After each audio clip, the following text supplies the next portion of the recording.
মাওলানা সাদ এবং মাওলানা সাদের অনুসারী যারা, এরা হলো ইহুদি খ্রিস্টানের দালাল।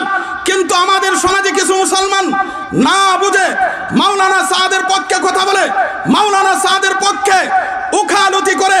কিন্তু বিশেষ করে বাংলাদেশের হক্কানি উলামায়ে কেরামের দাবি, মাওলানা সাদ তো বাংলাদেশে আসতে পারবে না।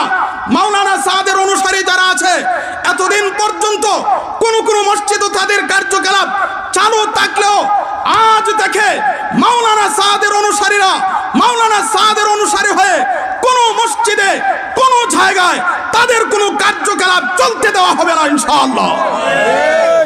একটা কাজ ছিল আল্লাহর করার, একটা কাজ কার করার ছিল? আল্লাহর কাজটা কি করার ছিল? মানুষকে এই কথা বলা, নামাজ পড়ো, রোজা রাখো, হজ করো, যাকাত দাও, যদি জান্নাতে যেতে চাও। যদি নামাজ না পড়ো, রোজা না রাখো, হজ না করো, তাহলে কিন্তু জান্নাতে যেতে পারবে না। যদি সুদ খাও, ঘুষ খাও, মদ খাও, গাঞ্জা খাও, জান্নাতে যেতে পারবে না।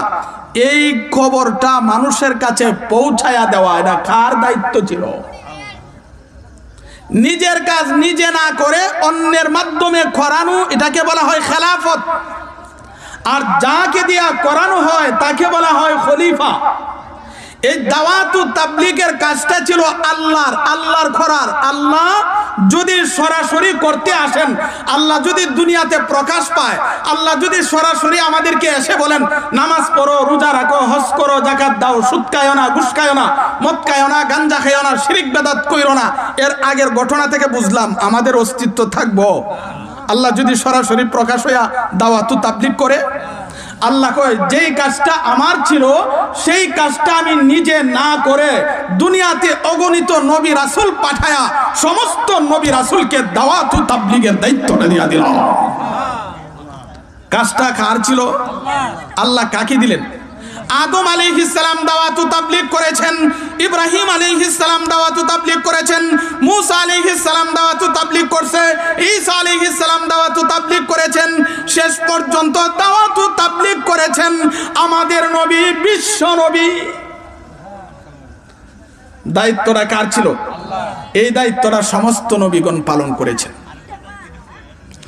শেষ পর্যন্ত নবীজি চিন্তা করলেন, আমি হইলাম শেষ নবী, আমার পরে আর কেউ নবী না, আমাদের নবীর পরে আরো কেউ নবী হবে? নবী বলেন আমি নবীর জন্মের পরে এই পৃথিবীতে কেউ যদি নবী দাবি করে সে নবী হতে পারে না, নিঃসন্দেহে দাজ্জাল। সুতরাং গোলাম আহমদ কাদিয়ানী নবী না দাজ্জাল? গোলাম আহমদ কাদিয়ানী নবী হতে পারে না। গোলাম আহমদ কাদিয়ানী দাজ্জাল, গোলাম আহমদ কাদিয়ানী কাযযাব, গোলাম আহমদ কাদিয়ানীর অনুসারী যারা আছে তারাও কাফের, গোলাম আহমদ কাদিয়ানীও কাফের। কেউ যদি সন্দেহ পোষণ করে কাদিয়ানীদের ব্যাপারে সেও কাফের। কাদিয়ানীরা কাফের না মুসলমান? গোলাম আহমদ কাদিয়ানী এ ছিল ইংরেজদের দালাল। এ কি ছিল? তো বলছিলাম যে কাজ আল্লাহর ছিল সেই কাজটা করার জন্য আল্লাহ দুনিয়াতে লক্ষাধিক নবী রাসূল পাঠায়া নবী রাসূলকে দায়িত্ব দিয়েছেন। শেষ পর্যন্ত আমাদের নবী বিশ্ব নবীর সেই দায়িত্ব পালন করেছেন। আমাদের নবী বিশ্ব নবী চিন্তা করলেন সেই দায়িত্ব তো আমি বেশি দিন পালন করতে পারবো না। এই জন্য নবীজি আরাফার ময়দানে সাহাবায়ে কেরামকে একত্র করে সাহাবায়ে কেরামকে দিয়ে দিলেন দাওয়াতু তাবলীগ কিয়ামত পর্যন্ত চলবে। দাওয়াতু তাবলীগ আলেম উলামার নেতৃত্বে, আলেম উলামা ওয়ারাসাতুল আম্বিয়ার নেতৃত্বে কিয়ামত পর্যন্ত চলবে। কেউ দাওয়াতু তাবলীগকে বন্ধ করতে পারবে না। কিন্তু এখানে একটা প্রশ্ন, অনেকে মনে করে দাওয়াতু তাবলীগে দুইটা ভাগ হয়ে গেছে। এই কথাটা অনেকে না বুঝার কারণে প্রশ্ন করে।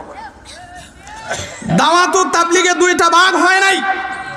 দাওয়াতু তাবলীগ যেইভাবে আদম নবী থেকে নিয়ে বিশ্ব নবী পর্যন্ত চলছে ঠিক সেইভাবে কিয়ামত পর্যন্ত চলবে।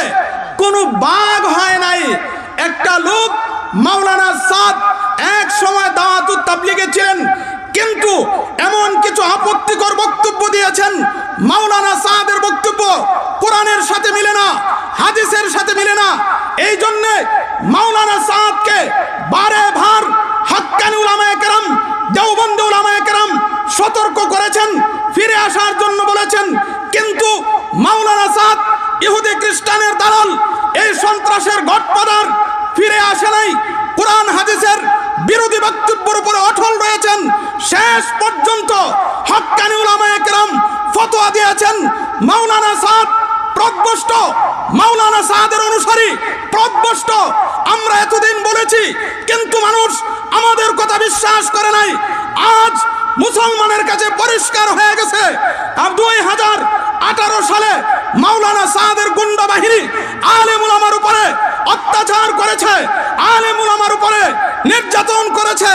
আবার 2024 সালে এসে মাওলানা সাদ এবং তার গুন্ডা বাহিনী নায়েবে নবী হাক্কানি উলামায়ে কেরাম দাওয়াত ও তাবলীগের উপর আক্রমণ করে 4 জনকে শহীদ করে দিয়েছে।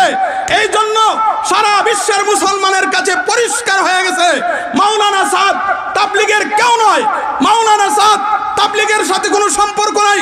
মাওলানা সাদের অনুসারী যারা, তারা তাবলীগের কেউ নয়।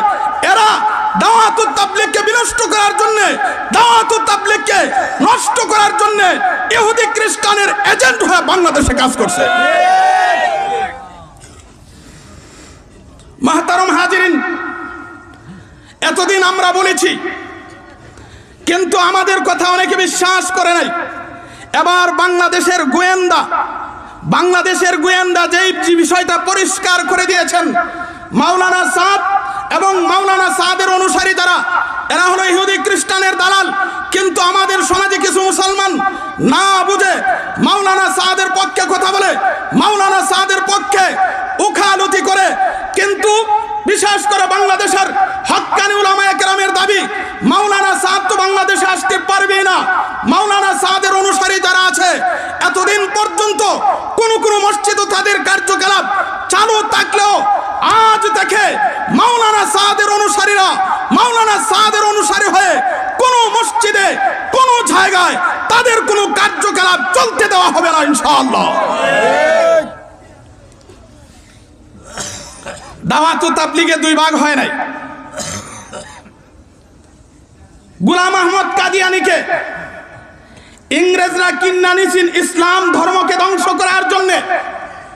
ঠিক তেমনি ভাবে অনেক দিন পরে এসে আবার ইহুদি খ্রিস্টানরা দেখেছে যেইভাবে মানুষ আলেম উলামাকে ফলো করে, যেইভাবে মানুষ আলেম উলামার কথা শুনে, যেইভাবে মানুষ আলেম উলামাকে মহব্বত করে, এইভাবে যদি মহব্বত করতে থাকে আমাদের মিশন, আমাদের কার্যকলাপ কোনো কাজে আসবে না।